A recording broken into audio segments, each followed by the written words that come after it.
Orrick's pro bono program tries to have the maximum impact for those disadvantaged in the communities in which we live and work. In 2007, my apartment was a mess. Totally a mess. One representative matter we took on several years ago that spanned almost 3 years was a housing court case for very low-income clients who were residing in very substandard conditions in their apartments in a poor neighborhood in Upper Manhattan called Washington Heights.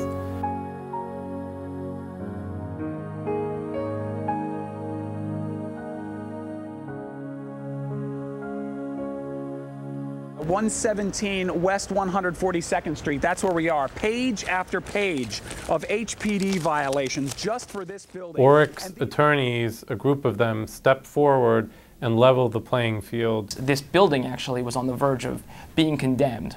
My cat caught a rat a night, basically. Holes in roofs, leaking ceilings. The thermometer reads 32 degrees inside this apartment building, a freezing temperature recorded on top of an ice-cold radiator.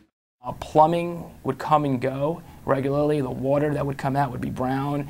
This is a wastewater pipe with a hole the size of a silver dollar. The ceiling above is crumbling under the soggy weight of chronic leaks. In this apartment here, the sewage had backed up and it was all in the person's, in their apartment.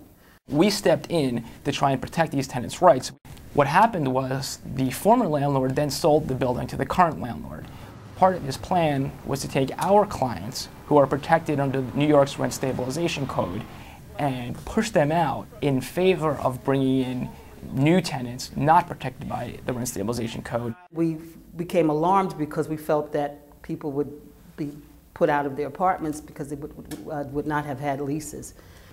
The landlord is rather unscrupulous, so we needed that edge. The landlord would trump up charges for anything and everything. They would file a suit and we would go down to housing court. We probably went to housing court at least about 30 or 40 times. He tried to intimidate us, basically. We just didn't feel that the landlord was being straightforward and he was really trying to get the tenants evicted.